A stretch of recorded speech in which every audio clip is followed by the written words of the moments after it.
po, ako po si Mark Alvin Castin, may-ari po ng Mac Brothers Eatery.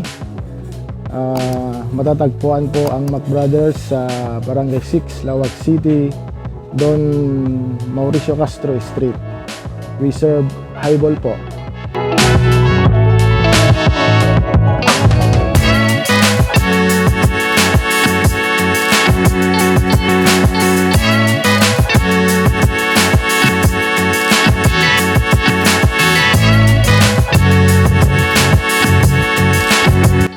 Nagsimula po si Mac Brothers 2 years ago, 2019. Ang siniserve po ng Mac Brothers ay lutong bahay po. Yung karne po ng baboy, baka, manok, isda, maraming klase po ang linuluto ni Mac Brothers. Basta lutong bahay po, ang marami dito.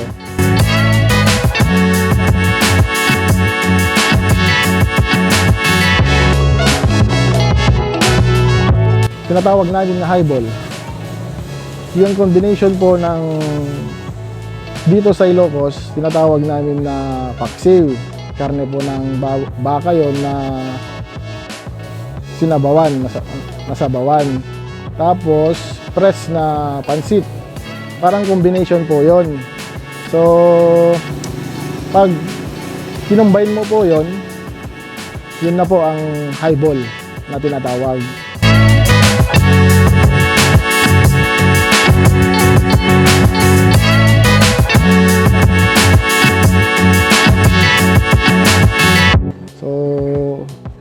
Pag nakain mo yon, parang it spice up yung katawan eh. Parang pinapalakas ka. Lalo na kung may hangover ba yung tawag sa hangover? Oo. Siyempre pagka nagge-crave ka nang gusto mong lumakas, parang siyempre yung sabaw kasi ng highball, parang yung energy mo mag-gain mo ulit. Parang gano'n.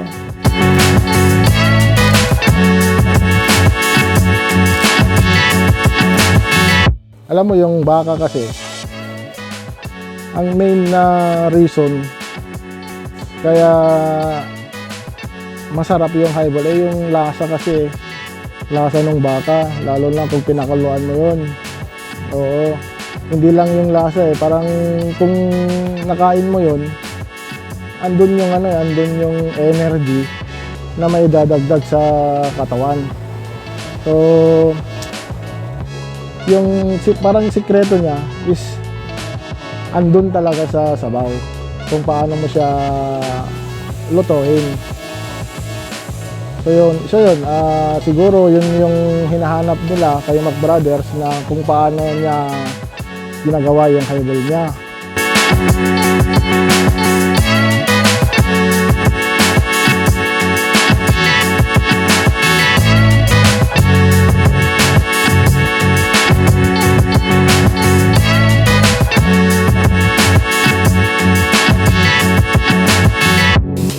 Si Mac Brothers, dalawang klase po yung linuluto niyang highball.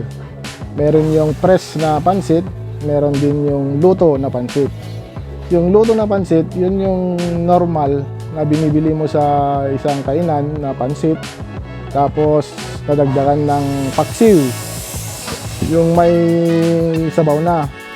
Ayun, yun yung isa na tinatawag na highball dito sa Mac Brothers. Yung isa naman, yung press na lusay, yung fine na pansit, yun yung talagang highball ni Mac Brothers na in-specialize.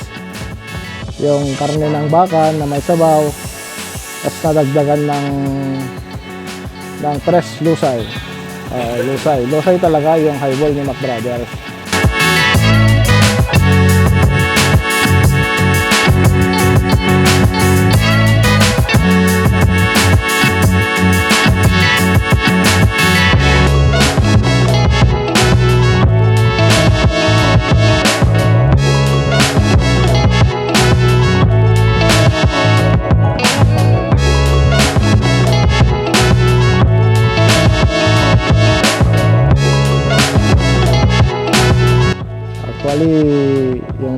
quality ng Mac Brothers lahat eh.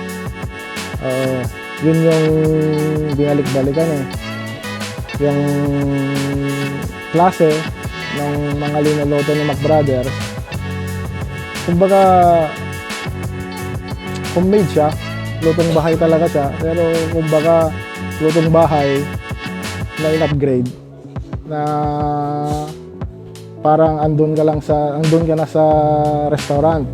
Oo, parang gano'n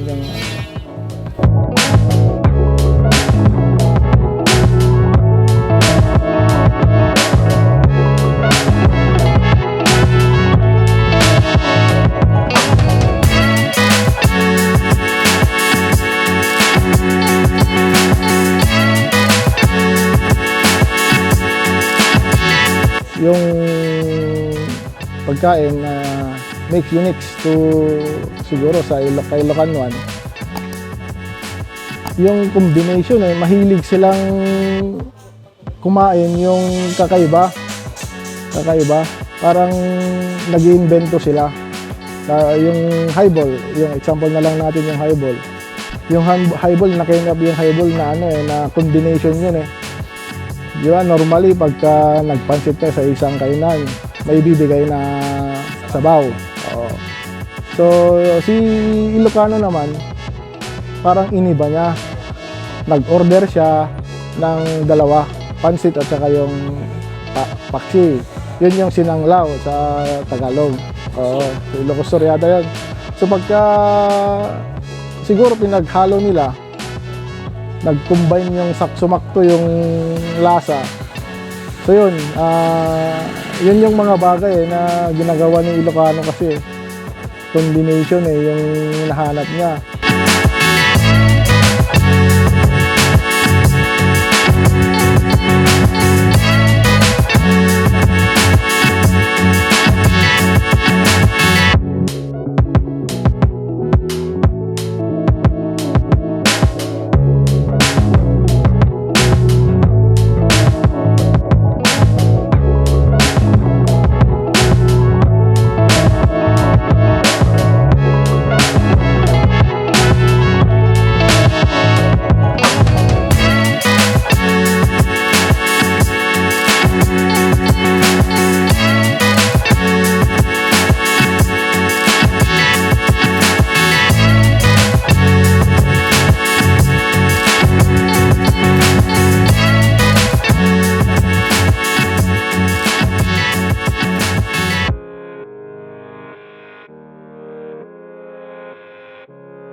Sa mga sogi namin,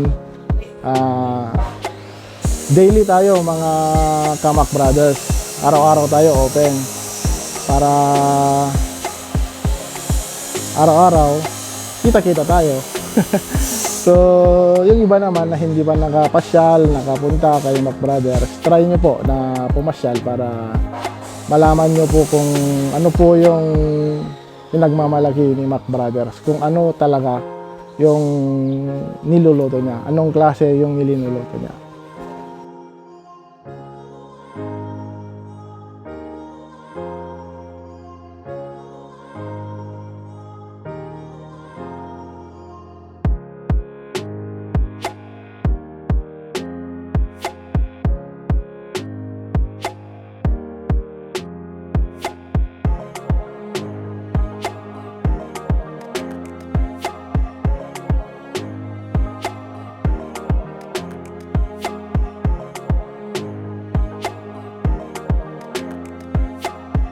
Mac Brothers po ay matatagpuan sa Barangay 6, Lawag City.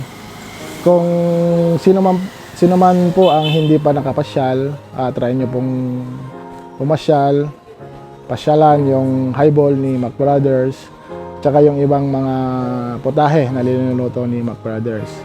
At sa mga soki namin, pagpatuloy niyo lang po at asahan niyo po na mas gagalingan pa namin yung pagluluto para sa inyo.